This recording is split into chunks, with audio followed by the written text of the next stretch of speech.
Hello everyone, so we'll be talking about the money market model. So first, before anything else, we have to know what are interest rates. So interest rates are essential economic variables in the financial system. So we see them in credit cards, in loans, etc.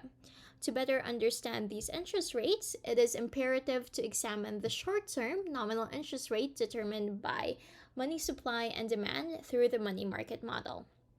And then just a different term, liquidity preference model. Okay, so we'll talk about the money demand first.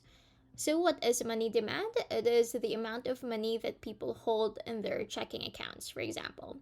By holding money, a household chooses the highest liquidity asset to buy goods and services, but at the cost of not earning any interest.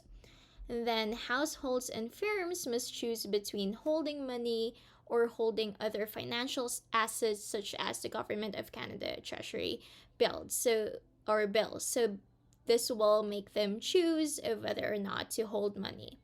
And then we have an important term here, the nominal interest rate. It is the opportunity cost of holding money.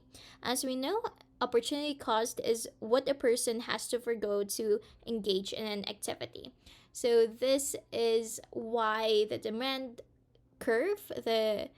money demand curve is downward sloping. So, as we can see here, if the nominal interest rate decreases, it reduces the opportunity cost of holding money.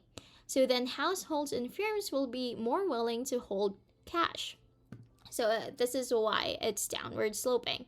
And then vice versa as well, if the nominal interest rate increases, the opportunity cost of holding money increases as well. So that means that households and firms are less likely to hold cash. Okay, so now before going into the reasons for shifts in the money demand curve, we have to understand movements along the curve. So this is when a variable that changes is on either axis. So as you can see here, the y-axis is the nominal interest rate and the x-axis is the quality of money. So this is a movement along the curve.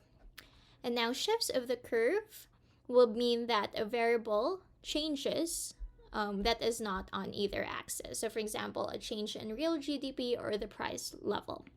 Again, to reiterate, real GDP and price level shifts the money demand curve. So when the money demand curve shifts to the right, the real GDP or price level increases. So for real GDP, if it increases, the amount of buying and selling goods and services will increase, causing people to want to hold more money. And then for price level, there is more money needed to buy and sell goods and services, for example, inflation. And then when the money demand curve shifts to the left, there is a decrease in the real GDP and the price level. So the quantity of money demanded decreases at each interest rate because there's a shift to the left. So if there's an increase in real GDP or price level, it's a shift to the right and vice versa. Okay, now let's go to the supply of money. Money supply is the total amount of money in circulation in an economy. So for simplicity, the central banks have control over the money supply. For example, in Canada, the Bank of Canada is able to set the supply of money at whatever level it chooses. So now we'll go to the money supply curve. It is a vertical line as we see here. It shows the relationship between the quantity of money in the economy and the nominal interest rate. So changes in the nominal interest rates do not affect the money supply because it is indeed a vertical line here. As we can see. Okay, now we can ask what shifts the money supply curve. This is very easy. So when a central bank, for example, Bank of Canada, increases the money supply, it shifts the curve to the right. And when it decreases the money supply, it shifts the curve to the left. So here is a diagram to show it. And now we have an example event when the money supply and money demand curve are put together. It creates an equilibrium, so where they intersect. So we can see here the initial one is 3%. So for example, due to an event, an unforeseen pandemic, the country econ is currently experiencing inflation. there is now an increase in prices, meaning more money is needed to buy and sell. So this is basically, from the description, it is due to an increase in price level. So as we know, an increase in price level shifts the demand curve to the right. So from here, as we can see, it shifts the demand curve 1 to demand curve 2. The old equilibrium was 3%, and due to the shift, it is now 5%.